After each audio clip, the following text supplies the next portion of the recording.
पाकिस्तान 6 टुकड़ों में बंटने वाला है, ये इस वक्त की सबसे बड़ी खबर है। लेकिन क्या 6 टुकड़ों में बंट जाएगा पाकिस्तान? इतिहास क्या खुद को फिर से दोहराएगा? पाकिस्तान में इतिहास खुद को फिर से दोहराने वाला है। पाकिस्तान के हर कोने से बगावत की एक ही आवाज उठ रही है। जो देश कभी खुद को एक मजबूत इस्लामी राष्ट्र के तौर पर पेश करता था, आज वो 6 टुकड़ों में बंटने के कगार पर है। जिन्ना साहब का सपना और 6 टुकड़े का ऑफर, एक ऐतिहासिक सेल है। ये इतिहास गवाह है कि जब कोई देश तरक्की के रास्ते पर अपनी अक्ल खो देता है तो भूगोल खुद ब खुद बदलने लगता है।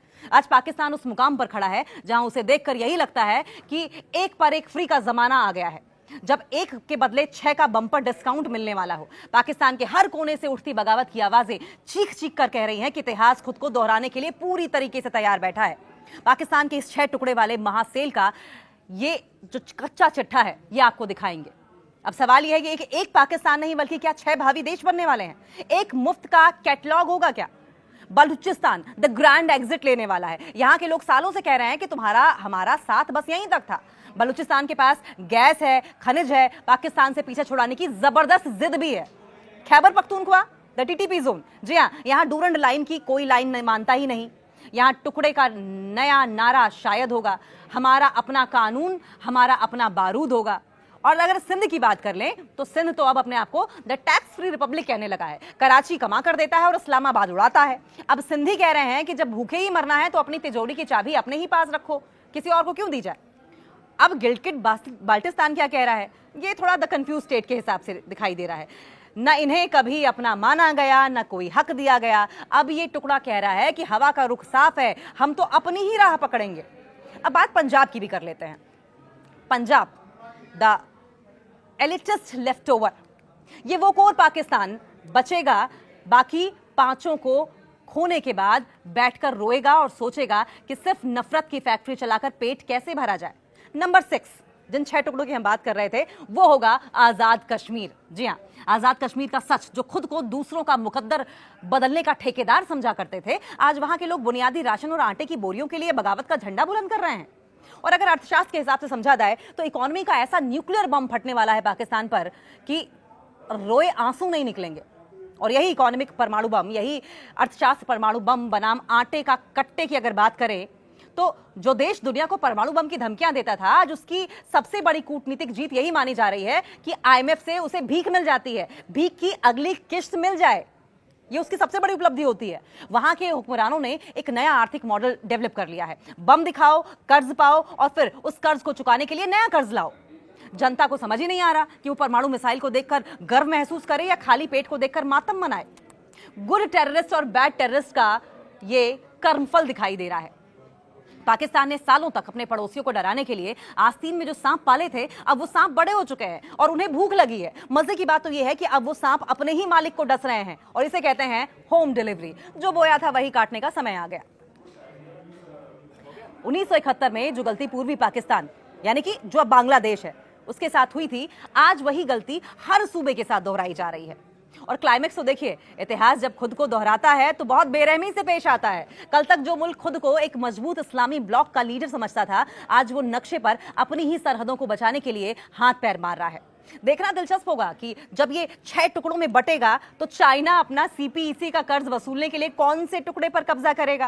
क्योंकि बलूचिस्तान से लेकर खैबर पख्तूनख्वा, गिलगिट बाल्टिस्तान तक, सिंध से लेकर पाकिस्तान के कब्जे वाले कश्मीर पीओके तक, पाकिस्तान के हर कोने से बगावत की एक ही आवाज उठ रही है। जो देश कभी खुद को मजबूत इस्लामी राष्ट्र के तौर पर पेश करता था, आज वो जमीनी हकीकत का सामना कर रहा है, जहां उसकी सरकार, सेना और तमाम संसाधन सिर्फ एक प्रांत पंजाब और एक शहर रावलपिंडी के कंट्रोल में सिमट कर रह गए हैं। बलूचिस्तान से लेकर खैबर पख्तूनख्वा, गिलगिट बाल्टिस्तान तक, सिंध से लेकर पाकिस्तान के कब्जे वाले कश्मीर तक, इस वक्त पाकिस्तान के हर कोने से एक ही आवाज आ रही है, विद्रोह की आवाज। जो देश अपने आप को एक मजबूत इस्लामिक राष्ट्र बताता था, आज उसकी जमीनी हकीकत यह है कि उसकी सत्ता, उसकी सेना और उसके सारे संसाधन सिर्फ एक प्रांत पंजाब और एक शहर रावलपिंडी के कब्जे में सिमट कर रह गए हैं। और जिस तरीके से डिससैटिस्फैक्शन बढ़ता जा रहा है, असंतोष बढ़ता जा रहा है, इसको देखकर यह कहना गलत नहीं होगा कि पाकिस्तान एक और बड़े राजनीतिक भौगोलिक संकट की ओर तेजी से बढ़ रहा है और 6 टुकड़ों में बंटने की राह पर है।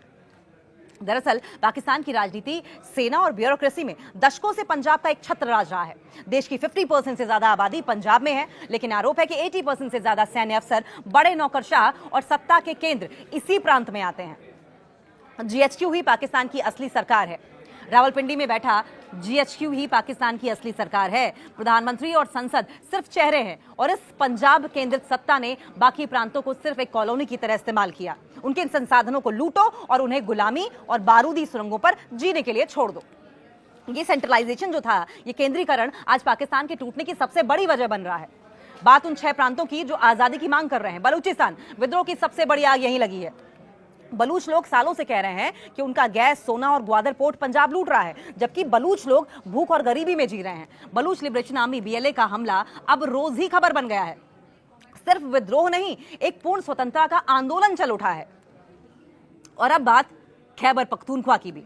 अफगानिस्तान सीमा से लगे इस प्रांत में टीटीपी का कब्जा और पाकिस्तानी सेना के खिलाफ गुस्सा चरम पर है।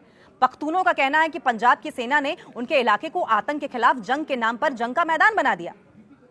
तीसरा पॉइंट, सिंध वाले क्या कह रहे हैं। सिंध में सिंधु देश की मांग फिर से तेज हो गई है। सिंध के लोग मानते हैं कि कराची से कमाया हुआ पैसा और सिंधु नदी का पानी जब पंजाब की तरफ मोड़ा जा रहा है, कराची में पानी और बिजली का संकट इसी सौतेले व्यवहार का नतीजा है। गिलगिट बाल्टिस्तान क्या कह रहा है। पाकिस्तान ने इसे सीधे आज तक संवैधानिक दर्जा तक नहीं दिया। यहाँ के लोग न पाकिस्तानी हैं और न ही उन्हें कोई अधिकार मिलता है। जमीनें चीन को सीपीसी के नाम पर दी जा रही हैं और स्थानीय लोग बेरोजगार घूम रहे हैं। पीओके क्या कह रहा है। पाकिस्तान के कब्जे वाला कश्मीर, मुजफ्फराबाद से लेकर मीरपुर तक भारी विरोध प्रदर्शन हो रहे हैं। पीओके के लोग आटा, बिजली और अपने हक के लिए सड़कों पर हैं और सीधे इस्लामाबाद से आजादी की बात कर रहे हैं। वे खुद को गुलाम कहते हैं। अब बात पंजाब की भी। पंजाब बनाम पंजाब, अब तो खुद पंजाब के अंदर भी दरारें पैदा हो गई हैं। दक्षिणी पंजाब के लोग सराइकी प्रांत की मांग कर रहे हैं, क्योंकि उन्हें लगता है कि सारा विकास सिर्फ लाहौर और उत्तरी पंजाब तक ही सीमित है। क्या इतिहास खुद को दोहराएगा? 1971 में भी यही अहंकार था।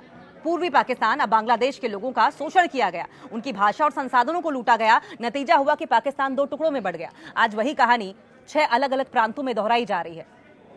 एक ऐसा देश जिसका कुल क्षेत्रफल तो बहुत बड़ा है, लेकिन जिसकी सत्ता सिर्फ एक प्रांत के हाथ में हो, वो देश ज्यादा दिन तक नहीं रह सकता। सवाल अब ये नहीं कि क्या पाकिस्तान बटेगा, सवाल ये भी कि कितना बटेगा और कितनी बार टूटेगा।